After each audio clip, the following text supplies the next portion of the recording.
Alright folks, Pitching Ace 88 and we are back. On criminal case on Facebook, Pacific Bay, Jazztown, case number 19, Cloudy with a Chance of Murder. Gotta love it. Commissioner Ace, we just got a call from Miss Agatha Christmas, who was her victim's landlady. She said someone broke into the victim's courtyard last night. She heard the news about Grady's murder and sounded terrified. Someone tried to break into her victim's home right before he was murdered? Ace, do you think he could be the killer? You won't know for sure unless you investigate the courtyard. Go have a word with the landlady while you're there to get the full story. I'm counting on you, Commissioner Ace. Okay, now if you guys don't even know who she is in reference to, you really don't know crime novels. But Agatha Christie is actually the person that I grew up on. She wrote a lot of books, with like Hercule Poirot and Miss Marple. Boy, did I have the heebie-jeebies last night. I heard footsteps outside in my courtyard, and those weren't Grady's sneaking feet. Did you see who broke in? You must be jesting me. I didn't dare leave my room. Frankly, I'm not surprised that this would happen, nor that Grady was murdered. You knew Clifford Grady would be killed? It was only a matter of time. People have been sending him death threats to my house to scare him. People even egged my courtyard. I've got yolk all up in my daffodils. I feared for my own life, and that of my baby kittens. I begged that man to leave, but he just wouldn't go. Maybe now he's gone, I can finally have some peace. But yeah, she did amazing, and they came into a lot of movies. They turned a lot of them into movies, but she was an amazing writer for kind of a murder mystery writer. It's like the book version of Alfred Hitchcock. Alright, anyways. Wheel, goose, torn paper. Oh, it's a hummingbird. I was like, what the heck's flashing there? Torn paper. I don't know what a garden hat is. I really don't. Oh, is that a garden hat? Okay. A weed whacker. Oh. Ugh.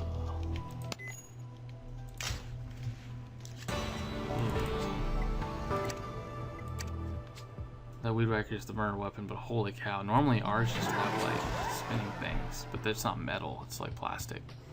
Nice investigation, Ace. This paper's been torn to pieces. They don't like to make the job easy for us, but you'll piece it back together, no problem. And you also found a weed whacker. Those things are so practical for cutting grass around the house. But wait, those are bloodstains on it, and now you've jogged my memory about how Roxy said the victim's throat was cut with some kind of circular saw.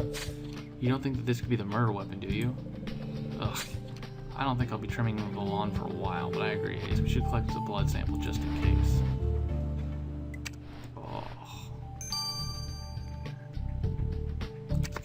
That's just nasty. Alright, so let's collect the blood sample.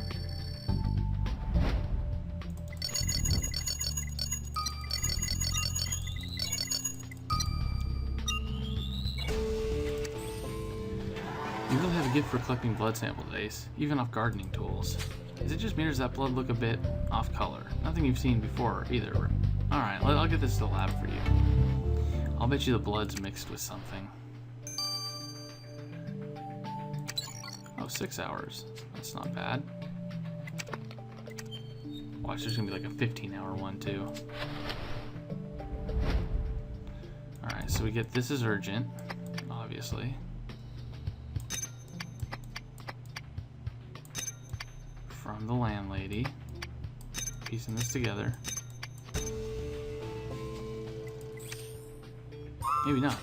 What in the world is drawn on that sketch you put back together, Ace? Well, good eye. The message says that Grady, this is urgent on it, meaning it was meant for the victim. And all these calculations, just looking at them is giving me a headache. You're right, to let Hannah give it a go. Yeah. I don't know what they are. But I'm not a weather person. There's your 15-hour. Alright guys, well I will see you guys back there. Always make sure to like and comment. You criminal aces, you. I'll see you guys all in a little bit. Au revoir. Alright folks, Pitching Ace 88 and we are back playing Criminal Case on Facebook. I'd like to give a shout out to John Luke Nessio, and of course the guys at the end of my video. Thank you guys for watching. Thank you for liking and commenting. So, good check there, Ace. the blood found on the weed whacker indeed matches the blood of our victim. So the weed whacker was our murder weapon. Yep, the blood also had a strange orange powdery tint to it. It was tainted by an external substance which amalgamated with the blood after the wound was opened. I determined that the substance was a microscopic examination and a bit of olfactory senses. It's none other than good old Cajun spices. Oh, well, that shakes things up a bit, doesn't it, Ace? Now we know that our killer eats Cajun food. Yeah, great. You guys are in the bayou and they eat Cajun food. That's going to be a huge shocker. We'll never find anyone around here that does that. Anyways, let's look at the sketch. Ace, you won't believe this. I reached the formulas on the sketch you found in the victim's courtyard, and I found measurements on wind, humidity, and cloud movement. Long story short, and believe me, I know how crazy this is going to sound, but this sketch shows a machine that supposedly controls the weather. What? A machine that controls the weather? Hannah, that sounds a bit absurd, don't you think? That type of thing belongs in sci-fi movies. I'm not saying the machine exists, but that's what the sketch shows. Probably the invention of a crazy person. So going on a hunch, I checked with my high school math teacher for copies of our past exams. I had a feeling I'd seen these formulas before, and just as I suspected, I matched the writing of a certain student's work, our very own storm chaser, Peggy Pascal. So Peggy drew this supposed weather machine sketch. I agree, Ace. We'll have to ask her why Grady's name is on it. And I'm with you about going back to the weather station. We might learn more about this bizarre weather machine there. Definitely.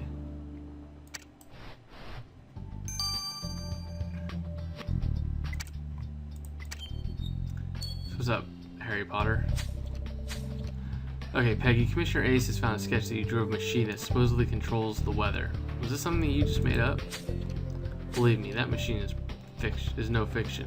I've been theorizing non-stop to understand how a monster storm like Hurricane Ives couldn't be read on Grady's weather charts. But the answer was simple, and this sketch proves it. Hurricane Ives couldn't have been predicted because it was fabricated. A man-made... what? Storm? Not to say that I don't believe you, Miss Pascal, but is this idea backed by any actual scientific proof? Go ahead, call me crazy, just like everyone else does. Seems like I'm the only one who will listen to me these days is my old cat. Grady sure didn't believe me. In fact, he ripped up the sketch and called me Peggy the Cuckoo Bird. He even threatened to publicly call me insane. But I'm not crazy. Storms are my passion. Okay, I'm gonna try and pronounce this. My raison d'etre, as they say in French. One day people will see I was right all along. I hate it when I have to butcher French or foreign languages. I really don't like to butcher foreign languages, but it happens.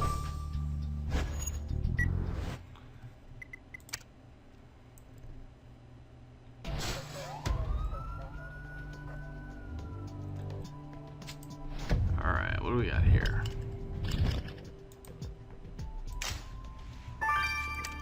Obviously some torn paper, box of objects, obviously.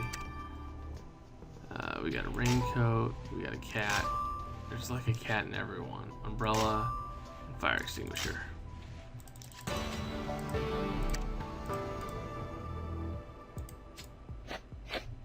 Give me something good. Experience? Yes. Sweet. That's what I like to see. Well, what could have torn up this card possibly be, Ace? Do you want to take a crack at repairing it? And this is full of weather instruments that look complicated. Makes me wish I paid more attention in astronomy class. But I bet you can dig up some worthwhile in this crate, Ace. I sure hope so. This was definitely not my forte. As you guys can tell, I'm having a really hard time saying words in this field. That and French, ugh. Good with math, but that's about it.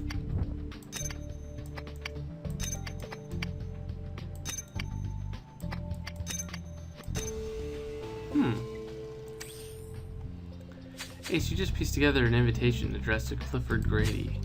It's really pretty, and there's a picture of a little girl on it. Oh my, you're right. The card actually says Memorial for Colette Bordeaux. This is a memorial invitation. That little girl is dead. And Bordeaux has got to be someone that we did, I think, in the last place. Such a young girl dying, it's just not fair. This is heartbreaking. And you're right, there's no time to get emotional now, especially since this invitation is connected to our victim. The name of the girl's mother is written on the card. If we go see this Marie Bordeaux, can you do most of the talking, Ace? I might get too emotional. Bordeaux, man, I want to say that that's something in, it wouldn't be Jazztown, it would be, I forget what that place is called.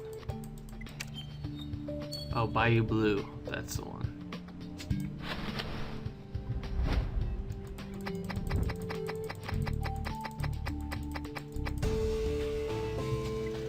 Gonna need to dust it off the prints. Why do your hands work like magnets, Hayes? You picked up that pill bottle from that crate so fast. The label is a bit faded, but I'm confident you'll figure out what it says in no time. Knew that was gonna happen. Let's see what I can do.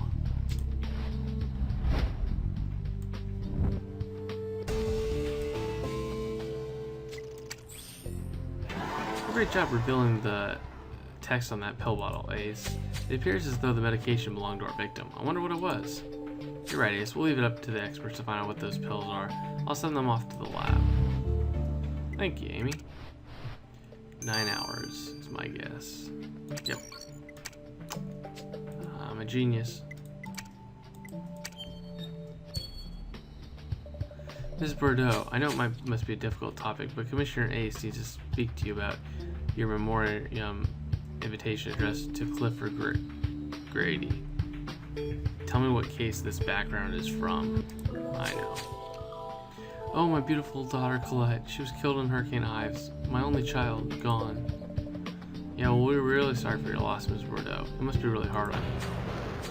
It's all Clifford Grady's fault. If he had warned people about the storm, Colette could still be alive today. I took a chance and invited him to the memorial, hoping he would apologize. But he didn't even show up. Can you believe him? You don't know how sad it feels. All I have left is my old cat, and nothing can replace losing your own child. Ooh, that poor Mrs. Bordeaux, losing her child in the storm. I can't even imagine how that feels.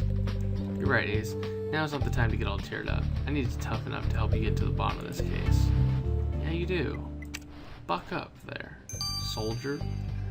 See you guys in a little bit. Pitching Ace 88. Au revoir.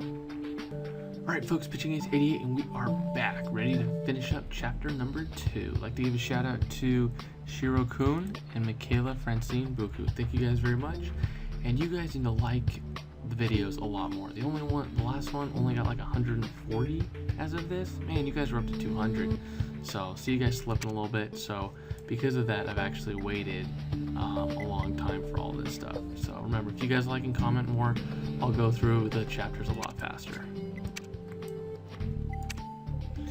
But anyways, I've examined your victim's pills and identified them as Silertex, a sleeping pill manufactured by Pacific Pharma a few years ago. They were taken off the market because they were found to cause thoughts of depression and suicide in certain users. But the pills were prescribed to our victim anyway. Huh, someone was trying to get Clifford Grady to commit suicide? I'm afraid so, especially looking at the dosage. 10 pills a day? That will surely mess up one's mind. Looks like the pills were prescribed by a therapist named Madeline DeVille.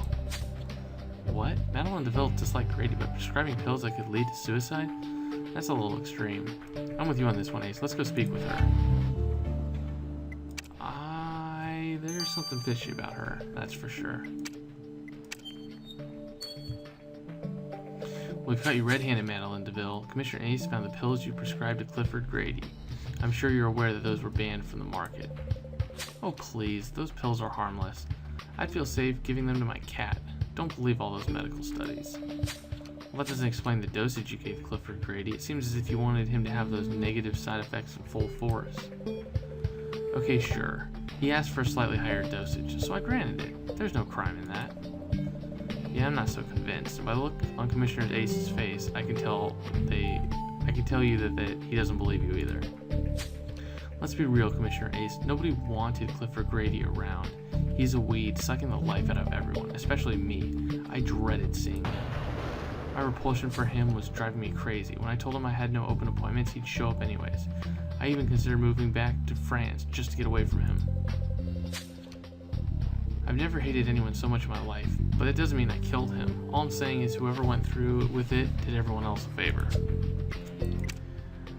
Yeah, I don't think she's part of it, but it might be Agatha Christmas. We'll see. This case is blowing in all directions, isn't it, Ace? Both the victim's landlady and his therapist wanted him gone at all costs. And Peggy Pascal felt like he discredited her after calling her crazy. And Marie Bordeaux finds him remorseless for not showing up to her daughter's memorial. Quick, turn on the television, Commissioner Ace. Richie LaCroix from JTS is making an announcement. Richie? Our victim's former boss? Well, we talked to him earlier. What's he got to say? Raise your hands in the air, everyone. Somebody has brought down Clifford Grady and it's time to celebrate. Why not a party at his old home? Stay tuned for details on the gruesome murder and why he deserved it. The body, the killing, the victory aftermath, it's only here on JTS. What?